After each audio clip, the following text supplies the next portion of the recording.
Kalmashapaham Shravanamangalam Srimadatam Bhuvi Grinanti Te Bhurita Janaha.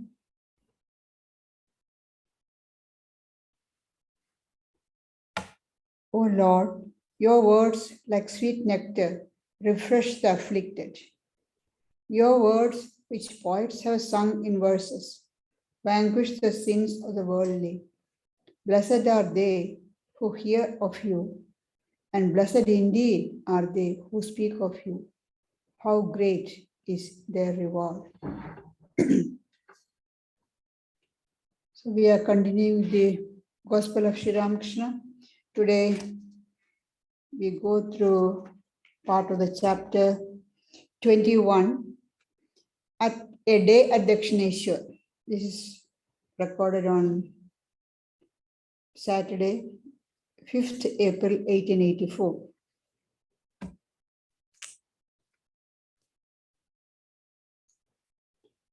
It was about 8 o'clock in the morning when M arrived at the temple garden and found Sri Ramakrishna seated on a small couch in his room. A few devotees were sitting on the floor. Master was talking to them. Ramakrishna Mukherjee was there. Only 8 o'clock in the morning, so they have started early morning to reach the Dakshineshwar by that time. Ramakrishna belonged to an aristocratic family and lived in the northern part of Calcutta. He held a high post in an English business firm. He was very much devoted to Sri Ramakrishna, and though a householder, derived great pleasure from the study of the Vedanta philosophy. He was a frequent visitor at the temple garden. Once he invited the master to his house in Calcutta and held a religious festival. Every day, early in the morning, he bathed in the holy water of the Ganges. Whenever it was convenient, he would come to Dakshineshwar in a hired country boat. So today, this April 5th is Saturday, so he has come early morning. That morning, he had hired a boat and invited M to accompany him to Dakshineshwar. The boat had hardly left shore when the river became choppy. M had become frightened and begged Ramakrishna to put him back on land. In spite of assurances, M had kept saying, "You must put me ashore. I shall walk to Dakshineshwar."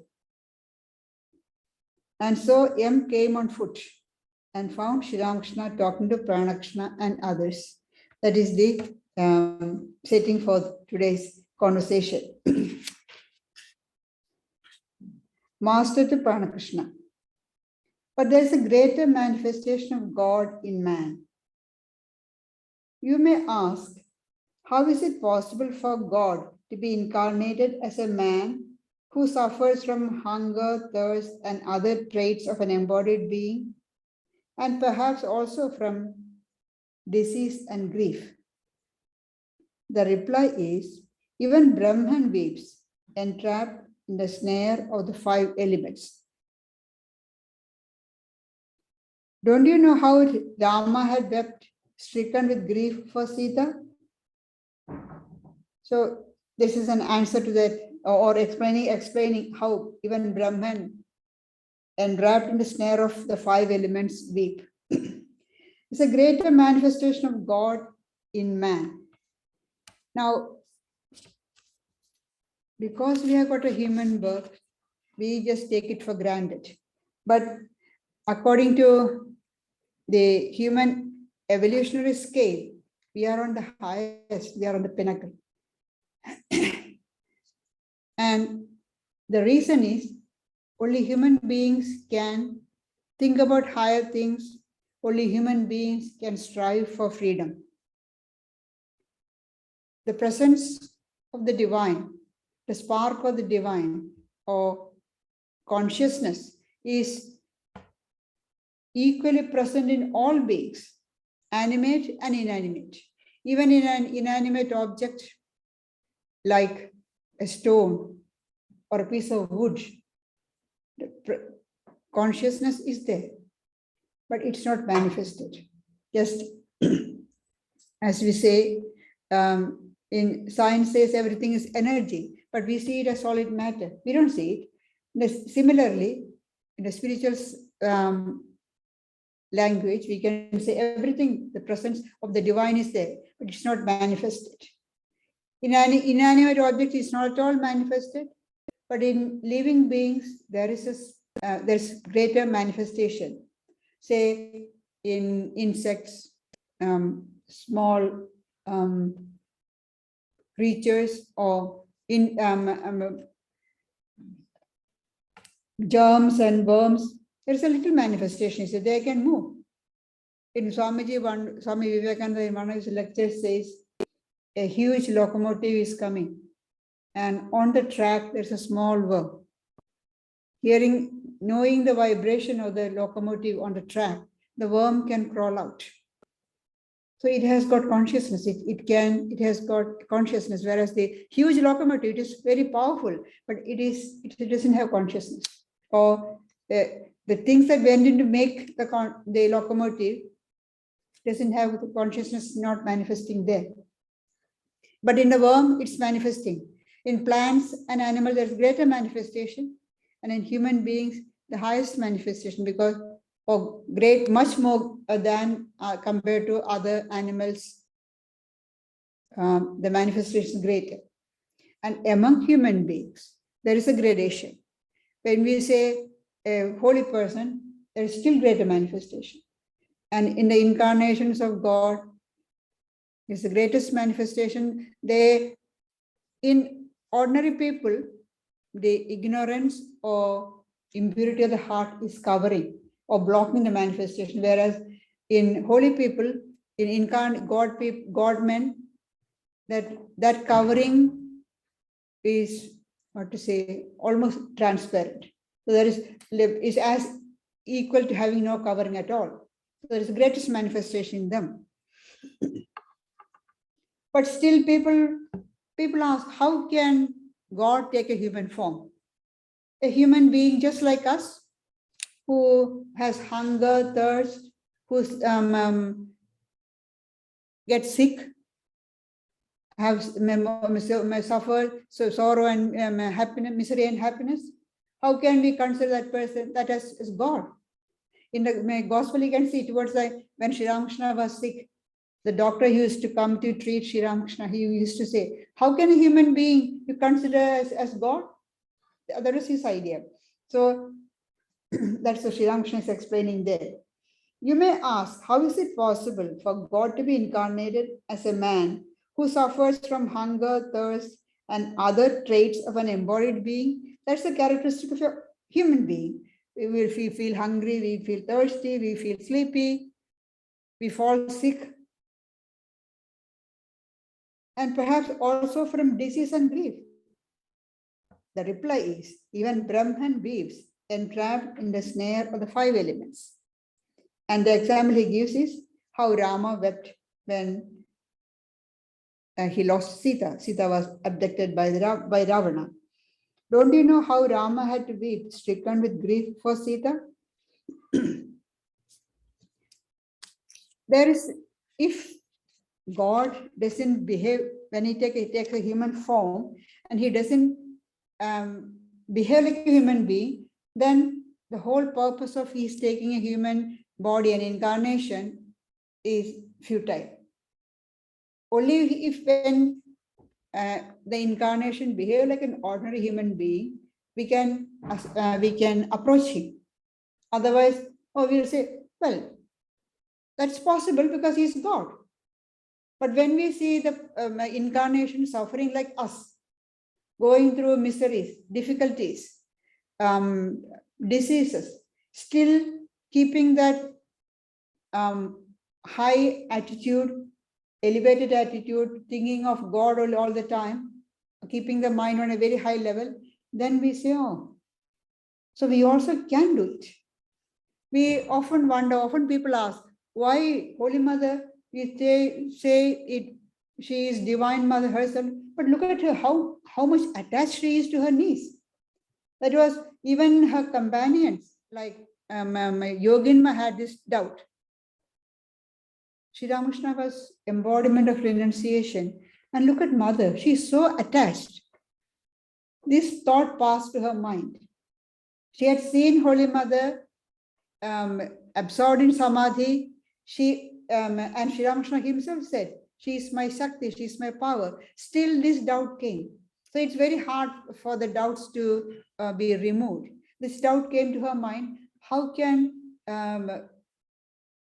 we say mother is divine mother, Holy Mother is divine mother, but how much attachment she has got to her niece, Rahu? And then she was thinking like this, and after her meditation, sitting on the bank of the Ganges, she was thinking, suddenly she saw Sri Ramakrishna standing in front of her. That is much later after Sri Ramakrishna's Mahasamadhi. And Sri Ramakrishna pointed to the current in the Ganga. And he said, look at that. The dead body of a newborn baby is floating in the water with all the placenta and everything.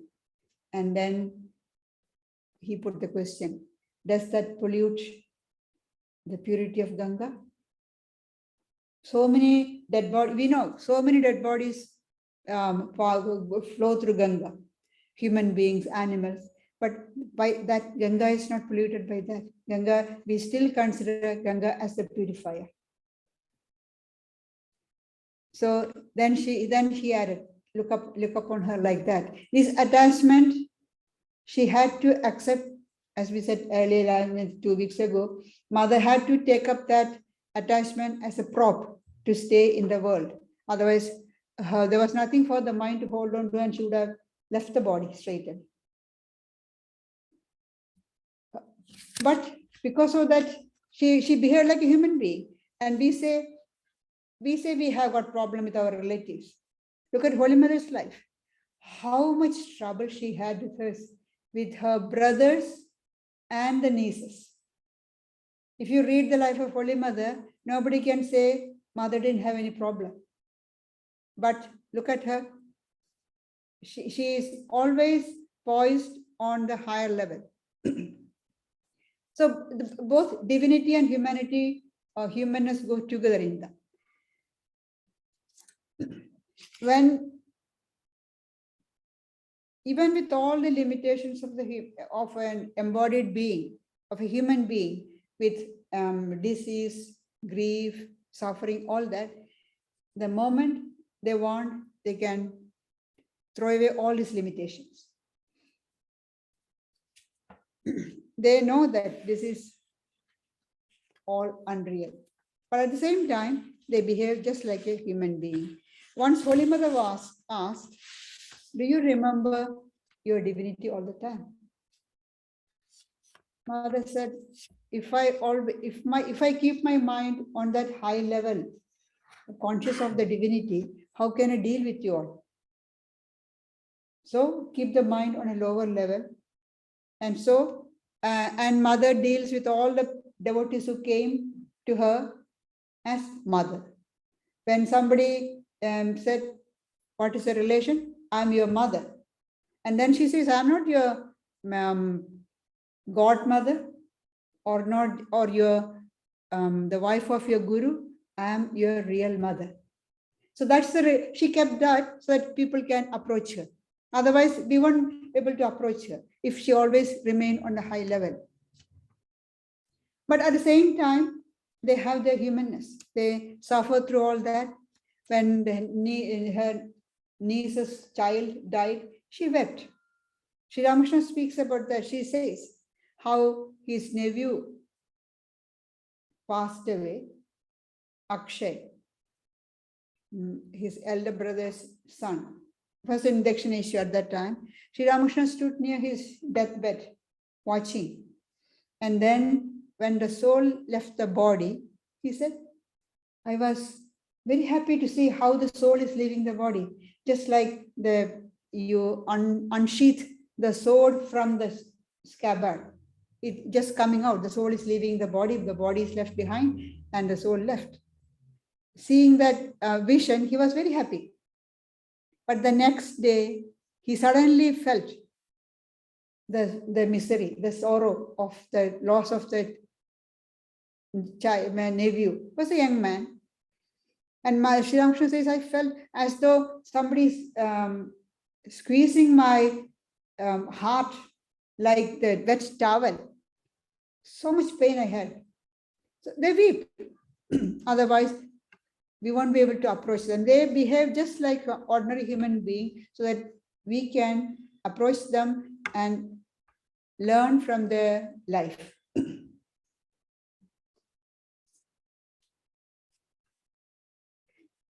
Further, it is said that the Lord incarnated himself as a soul in order to kill the demon Hiranyaksha. That is in one of the incarnations of Lord Vishnu. Hiranyaksha was eventually killed, but God would not go back to his abode in heaven. He enjoyed his soul's life. He had given birth to several young ones and was rather happy with them. The gods said among themselves, "What does this mean? The Lord doesn't care to return to heaven." They all went to Shiva and laid the matter before him. Shiva came down and urged the Lord to leave the soul body and return to heaven. But the soul only suckled her young ones. Then Shiva destroyed the soul body with his trident, and the Lord came out laughing aloud and went back to his own abode. So the consciousness is there. For us, when we take the human body, we are so attached with our body, we have any idea. We don't have any idea that we are divine. That is not at all manifested. But for them, it is just a thin layer. Then Ramakrishna puts a question. Sir, what is the Anahata sound?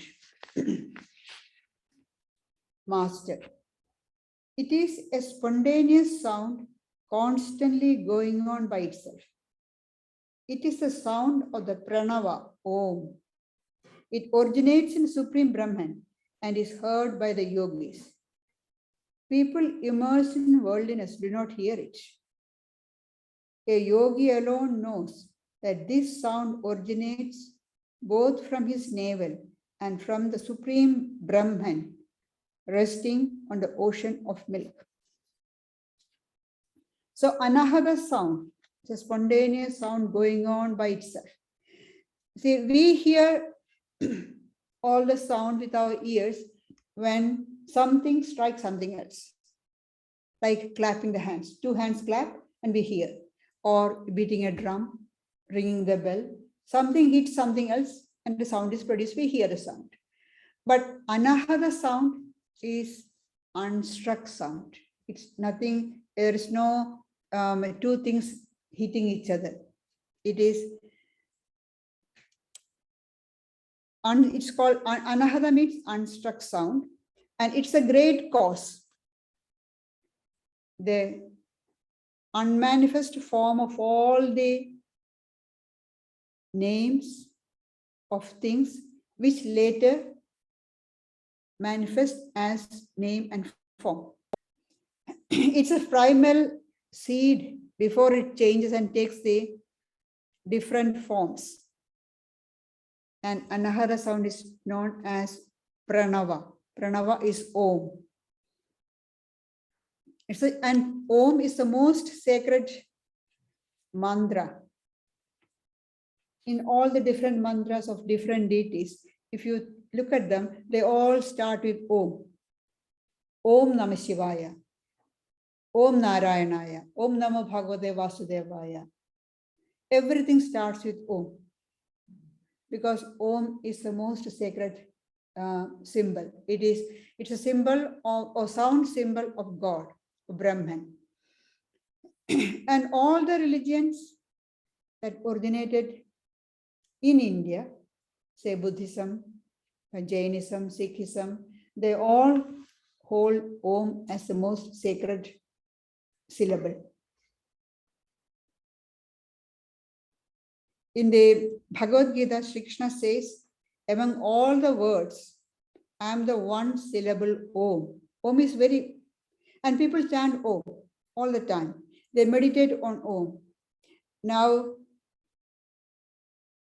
we have found of some, a young girl has made an experiment and found that chanting of Om or hearing of Om helps in our physical life also. See, this girl, Anwesha Roy Chaudhary, she is a class 9 student from West Bengal. In the science congress organized by the state government, she came first. And what did she find out? She found that chanting of Om increases the oxygen level in the blood and lowers carbon dioxide and lactic acid, which reduces the amount of fatigue. And she found that sounds of any particular frequency, whether you hear it or you chant it properly, raises the level of neurotransmitters and hormones like serotonin, dopamine, etc. And that increases the oxygen level in the blood and produces less lactic acid and allows the person to act without any fatigue. So it's now is proved in the laboratory. When we say chanting of Om helps the people, ordinary people say, oh, this all, what's the proof? What's the proof? We want a proof for everything. The life of sages and seers, that's not proof. But now when scientifically proved in the laboratory, now we have to accept that. So there is physiological benefits also of chanting or hearing of Om. And this Om is eternally going on in the universe. With our ordinary level of consciousness, we cannot hear it. With our ordinary ears, we cannot hear it. But this eternally, the Om that is going on eternally, even in the sun's rays, they say it is there. NASA has taken or caught the sun's rays and they analyze or found the vibrations and it sounds Om.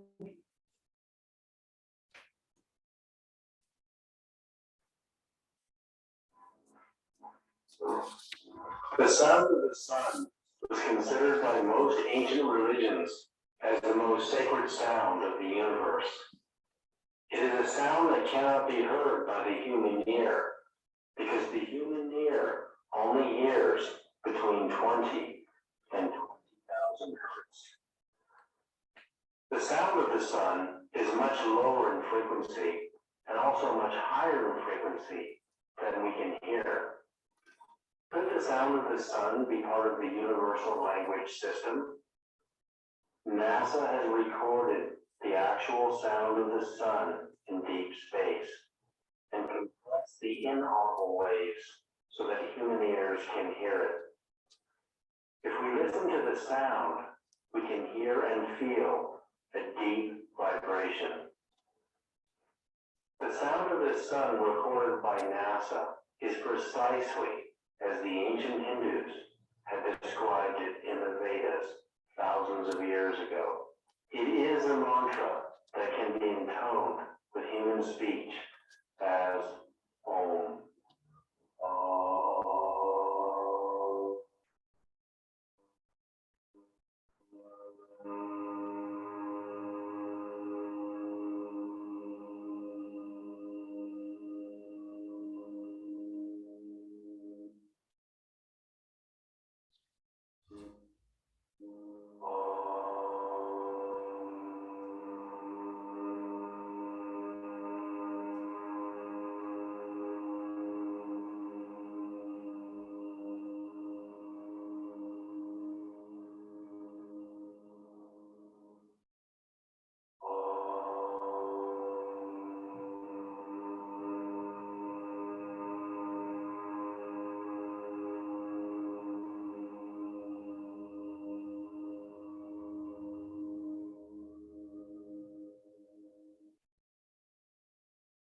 6th century BC, Pythagoras also heard the sound of the sun and described it as a deep resonant hum with higher frequencies blended into it.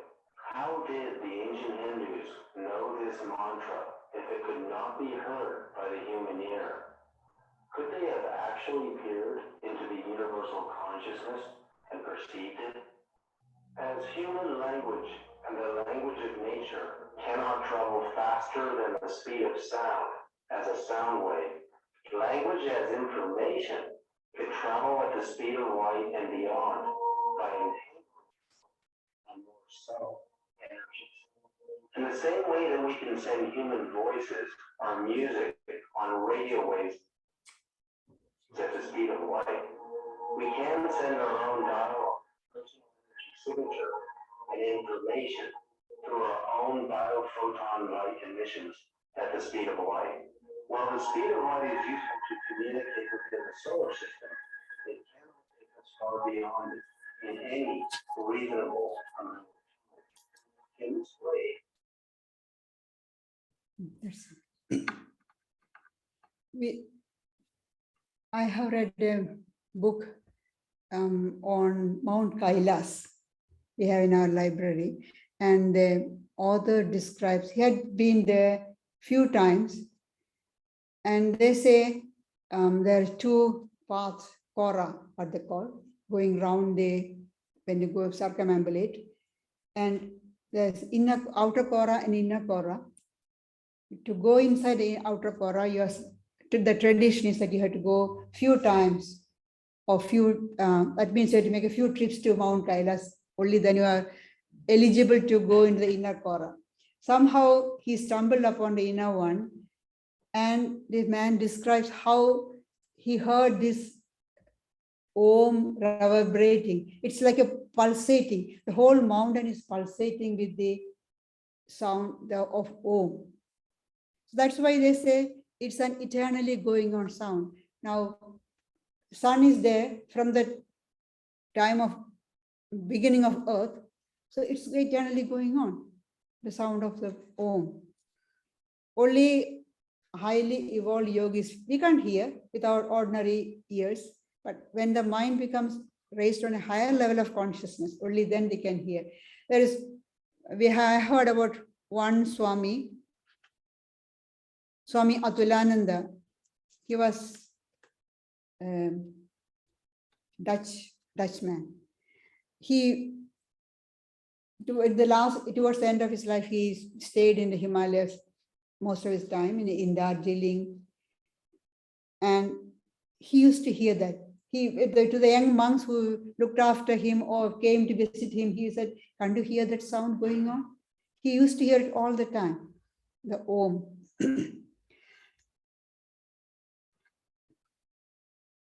The yogi alone knows that this sound originates both from his navel and from the Supreme Brahman.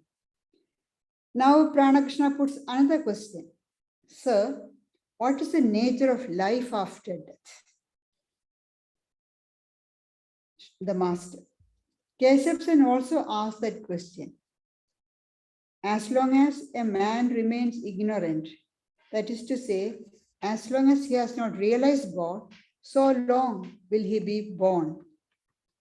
But after attaining knowledge, he will not have to come back to this earth or to any other plane of existence. That's a question. It's one of the fundamental questions that arises in the mind of all thinking people at some time or other. What happens after death? There are two things certain in life.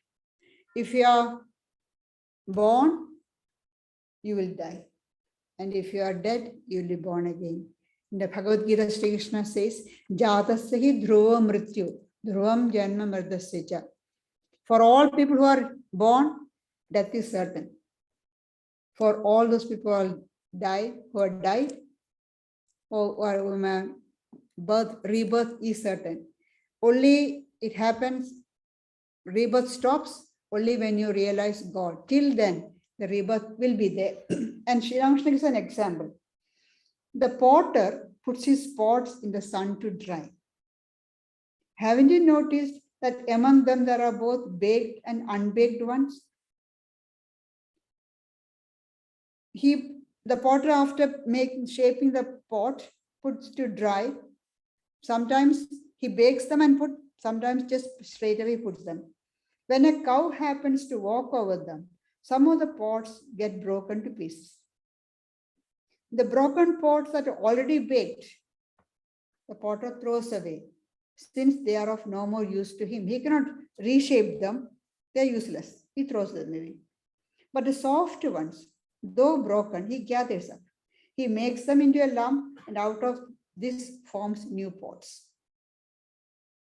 The unbaked ones is again put into the mold and made into new pots. In the same way, so long as a man has not realized God, he will have to come back to the potter's hand. That is, he will have to be born again and again. What is the use of sowing a boiled paddy grain? It will never bring forth a shoot. Likewise, if a man is boiled in the fire of knowledge, he will not be used for new creation. He is liberated. This is the question that everybody has. What happens after death? And we know that it is our karma that makes us assume a body and involves in action. So as long as we have the idea that I am the doer, I do these things, that is when, as long as we have got doership, then the karma will be there, and we have to take a birth or many births to work out all those karmas. And working out karma, again, we will be accumulating because we have got the idea that I am doing. So when I got this feeling that I do, then the merits of the good deeds, the evil of the bad deeds, all will be there. I'm accumulating more and more results. And I have to be born again and again to work out those karma. So rebirth continues. That stops only when the doership, the idea of doership disappears.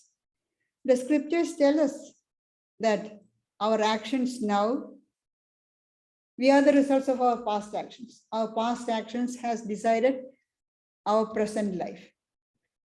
So we have got control of our future life, how we act now, what sort of actions we do, think. So actions with thought, word, and deed, whatever we do, determine our future life. So we are the masters of our future. We create our future. We hear all that all the time. Still the doubt comes. What happens after death? It's very hard for the doubt to be free from that. We see in the Katha Upanishad, we had this dialogue with death, series of talks. First question is Nachiketa asking Yama, the teacher, what happens after death? Some say nothing remains. Some say something remains after death. What happens? That's a question. The doubt comes to everybody. That doubt is removed only when the knowledge comes of the real, what your real nature, knowledge of the real nature comes, then the doubt is removed. Till then, the doubt will linger. What happens after death? And when a person dies, we don't see any physical change. The body just still remains, but we say the person is dead. So what happens there? The gross body is left there, but the subtle body of the person leaves the body with the soul. The soul leaves, when the soul leaves the body, the Bhagavad Gita, Sri Krishna says, the soul leaves the body, taking the subtle body along with that. What is subtle body consist of? Our mind, intellect, ego, and mind stuff, antakarana. That contains all it's a storehouse of all our thoughts, our desires, all the impressions of all our actions. They're all left there, stored there. The subtle body takes all that and goes with the soul taking the subtle body with all this, leaves the body, the gross body.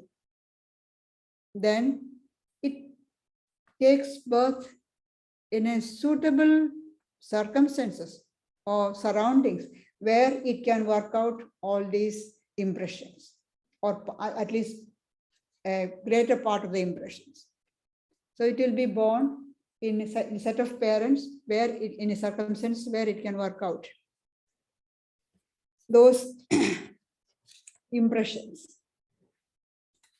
And in the Gita, we can again we see Arjuna asking this question. A person struggling on the path of yoga, on the spiritual path, gets strayed from the path, fails to achieve the goal, fails to achieve God realization or self-realization, the goal of yoga, what happens to the person? If a person dies before reaching the goal, will be completely lost? Shri Krishna says, no, nothing is lost. On the spiritual path, whatever advancement you have progress, whatever progress you have made, it's not lost. In the next life, Krishna says, in the next life, you will be born in a family of pure and prosperous parents. Why is mentioned like pure and prosperous? So that you have got a good, better chance of working out or going along the spiritual path from early childhood.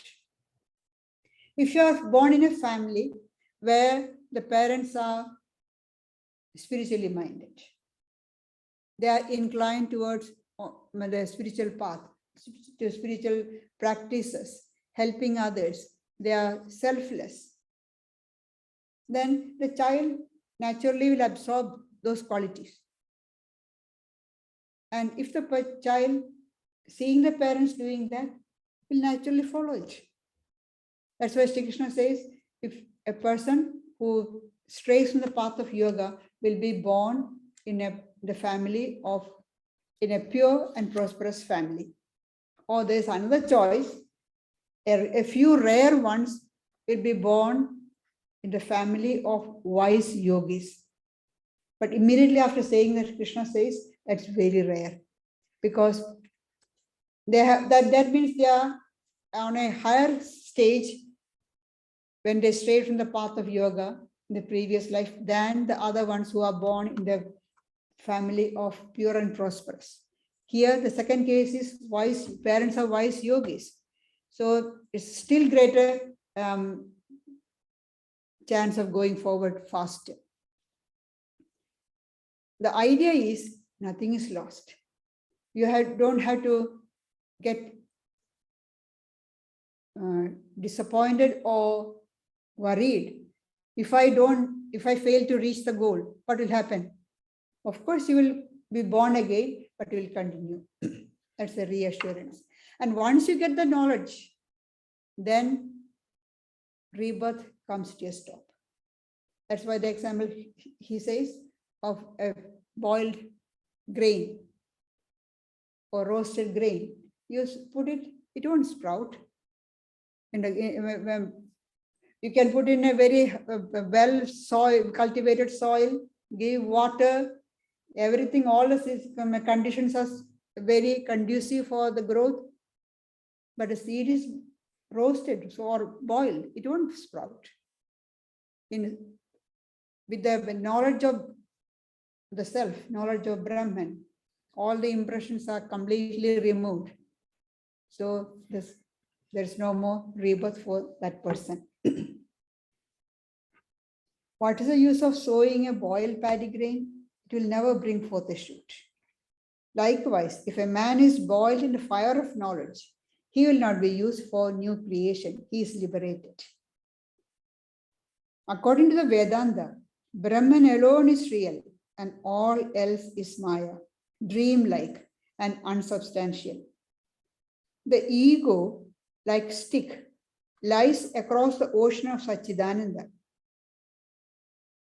Then turning to M, Sri Ramakrishna is saying, listen to what I am saying. See, that one sentence, listen to what I'm saying, it's got great meaning.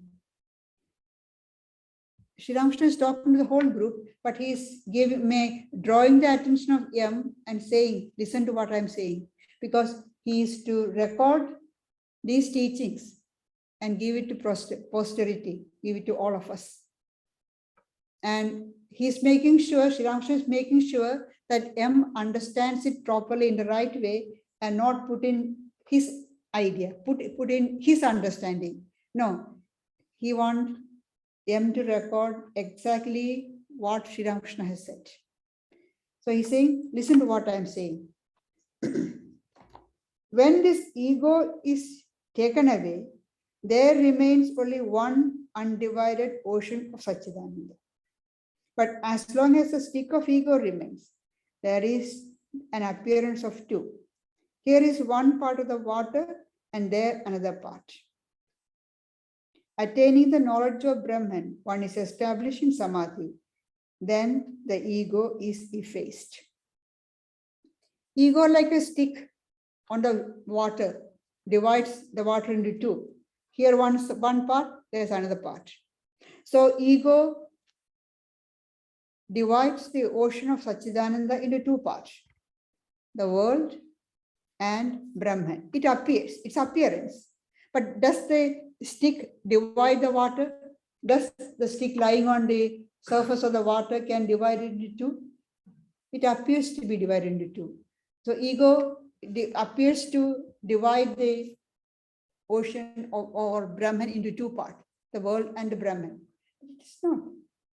As soon as the knowledge of Brahman, your real knowledge comes, the ego disappears and you realize that your unity with Brahman. But Shankaracharya retained the ego of knowledge in order to teach men. Now, what is meant by ego of knowledge? The person has realized Brahman, the ego is completely disappeared. But in order to teach people, you have to work in the ordinary world, the relative world. You have to move among people. So that person, even when he comes down to relative plane, he sees everything as Brahman. He doesn't see the universe as of diversity. Of course, he sees them, he deals with them, but in and through, he has got the realization or the firm knowledge, conviction that all that I am seeing, all that I am dealing with is nothing but Brahman. That is called ego of knowledge. And the devotees who has realized God, they also, Sri Ramakrishna says, they have got the ego of devotion. Like, I'm a child of God, I'm a devotee of God. That is called ego of devotion. To help or to guide people on the spiritual path, the God himself, God is keeping this ego of devotion or ego of knowledge. And now Sri Ramakrishna goes on to describe the signs that distinguish a man of knowledge to Pranakrishna. But there are signs that distinguish a man of knowledge. Some people think they have knowledge. What are the characteristics of knowledge? A jnani cannot injure anybody. He becomes like a child. If a steel sword touches the philosopher's stone, it is transformed into gold. Gold can never cut. It may seem from outside that a jnani also has anger or egotism, but in reality, he has no such thing. People think they have knowledge. What is knowledge? It's not book knowledge. What we ordinarily say knowledge is information. We have read many books. We have studied many scriptures. I know all these things. The people who study a lot of scriptures, you tell something to them, they say, yes, I know. I have studied, I have read. It's intellectual knowledge. But real knowledge is realization. They have intuitively known it. And such people, there are certain characteristics. So Sri Ramakrishna says, a jnani, a person of knowledge, cannot enjoy anybody. He becomes like a child. In the Bhagavad Gita, Sri Krishna says, he talks about the person who is a true devotee. True devotee and who has attained true knowledge are same characteristics. He says, Adveshta sarva bhutana maitra karuna evacha. He does not hate anybody. He is friendly to all and compassionate. A person who has real knowledge, who has known, who has realized that all is Brahman, the same Atman is present in all. How can that person hate anybody?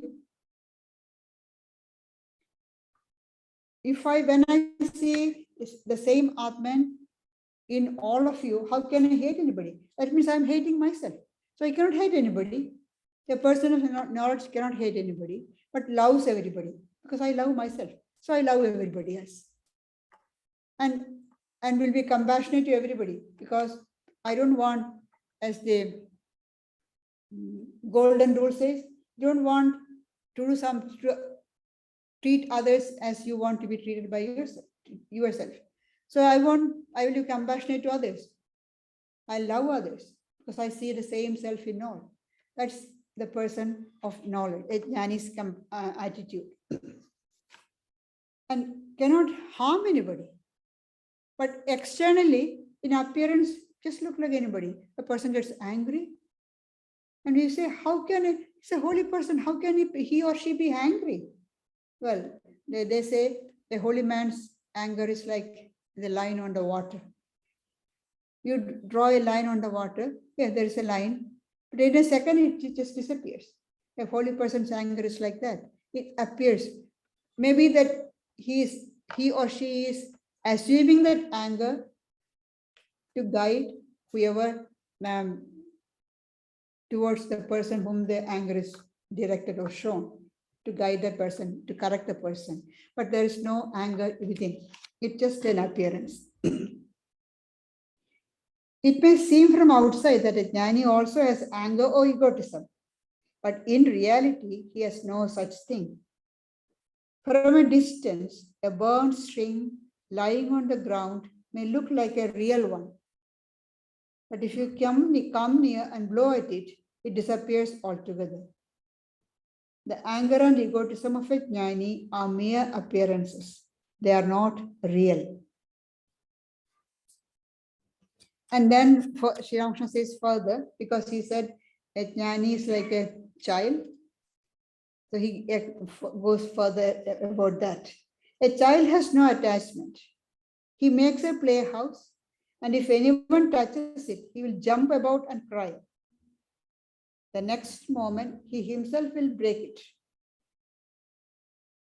This moment, he may be very attached to his cloth. He says, my daddy has given it to me. I won't part with it. But the next moment, you can cajole him away from it with a toy. He will go away with you, leaving the cloth behind. There's no attachment. We see when parents move from one place to another, or going from one city to another, or when the children are changed from one school to another, they are to leave behind us friends. They're so unhappy. You all know, we have all gone through that stage at one years ago. Very unhappy leaving the friends, and so this is the end of the world. But then you go to the other school, get new friends, and forgot all the old friends. There's no attachment. That's why Sri Ramakrishna is comparing a person of knowledge to a child. There's no attachment. These are the characteristics of a jnani. Perhaps he has many luxuries at home: couch, chairs, painting, and equipage.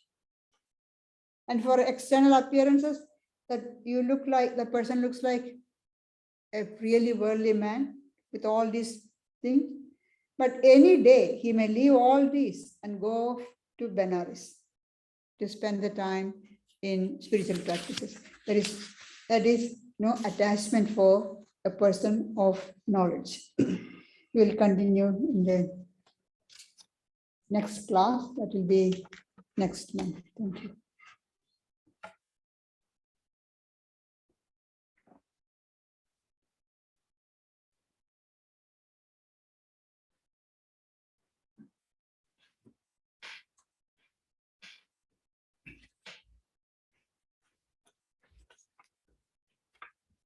So a few announcements.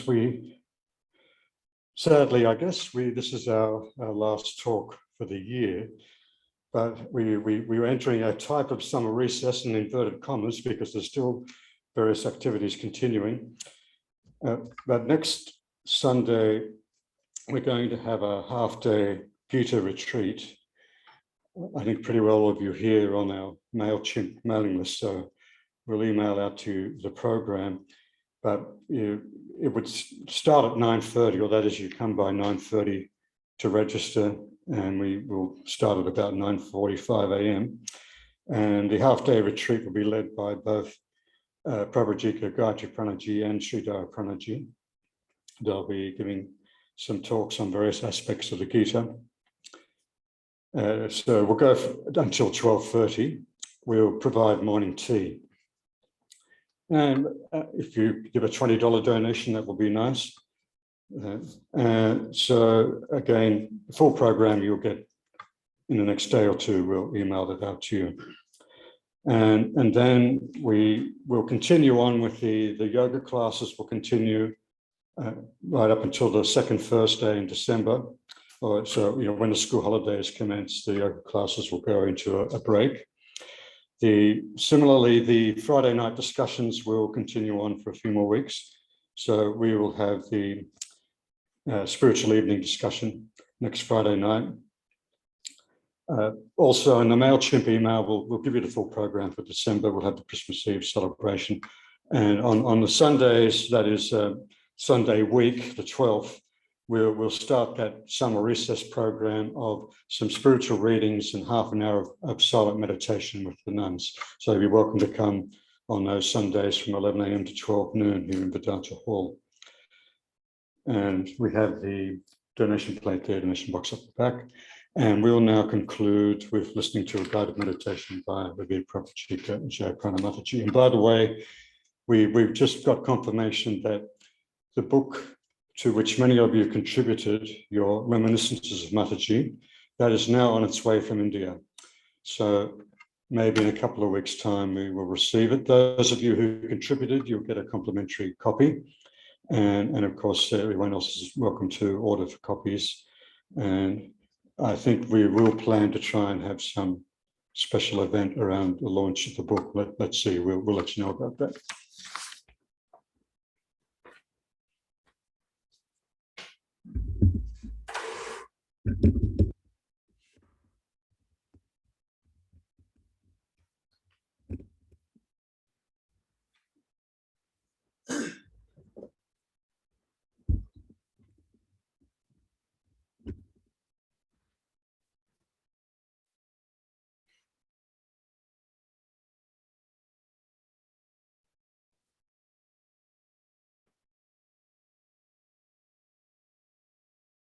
I know in my inmost depths that no mortal light can reveal thy immortal face.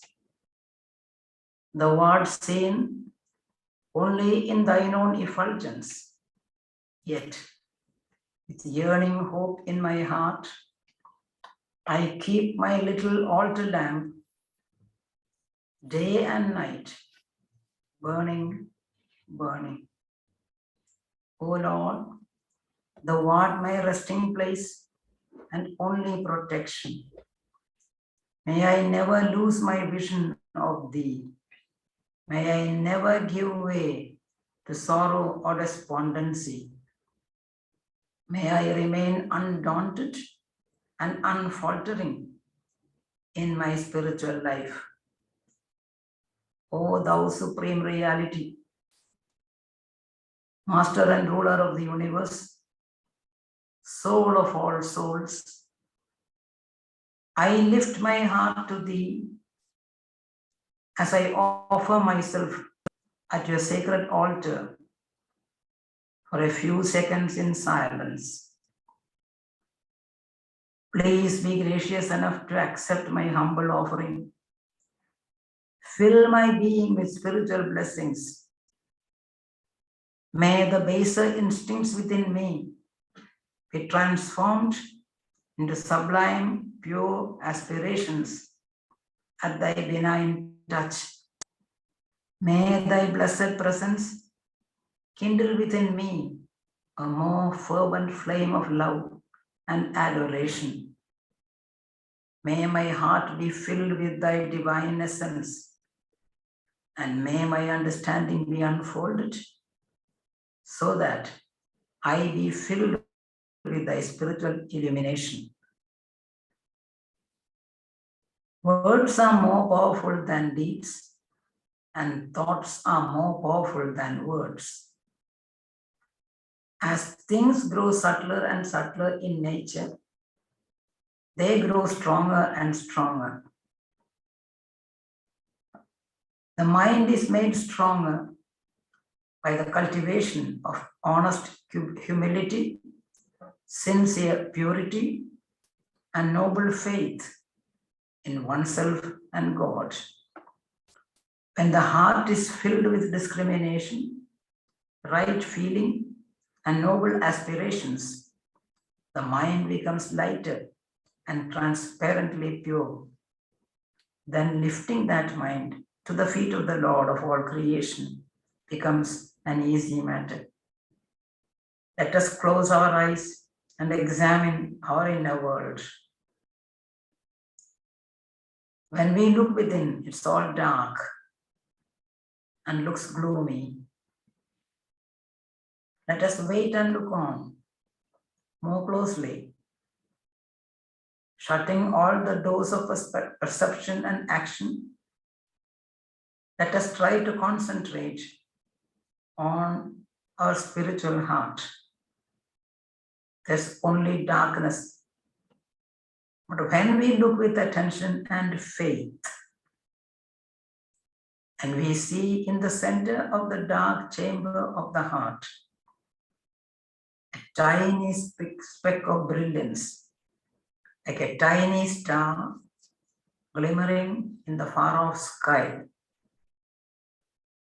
As we focus our attention more on that, we find the speck of light becoming slowly, very, very slowly, larger and brighter.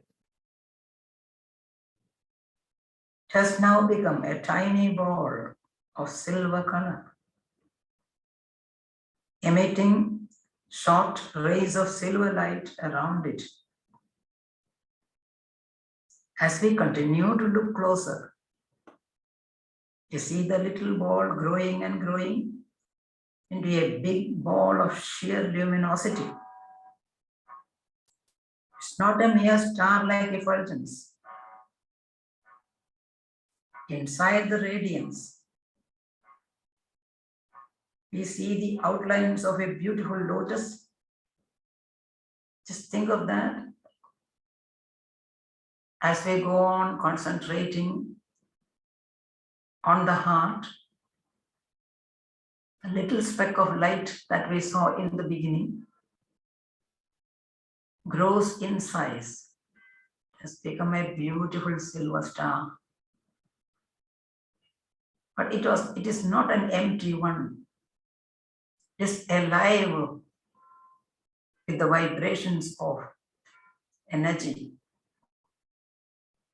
Inside that star, we see a lotus. That lotus signifies the yearning of our heart. It symbolizes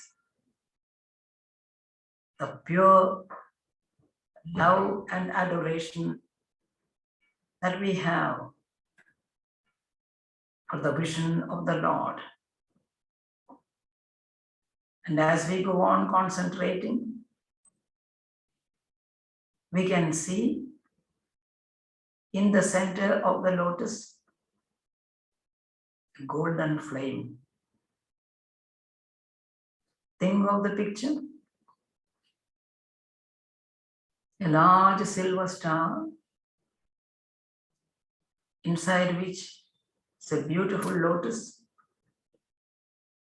in the center of which is a wonderful flame standing upright. They are not still, but they are not moving.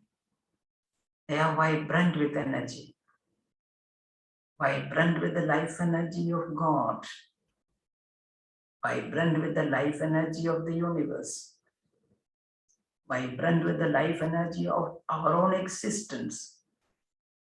The whole heart is full with the effulgence, and we can feel, if we pay attention, we can feel the vibrations tingling through our whole body, just coursing gently through every part of our body. The power of the Lord's energy, the power of our own existence, calm, cool vibrations, living. Just that, the beautiful silver star,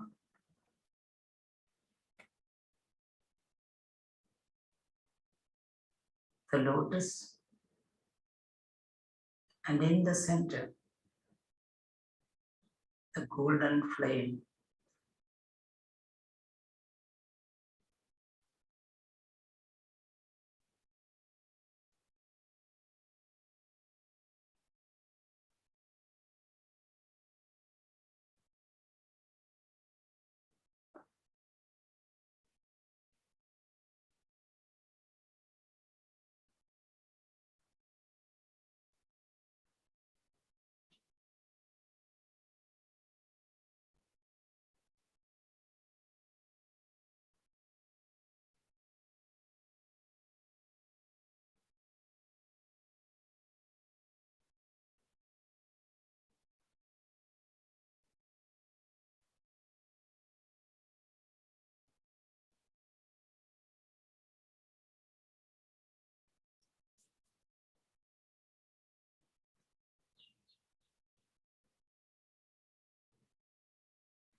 Hari Om. Shanti, Shanti, Shanti, peace, peace, peace.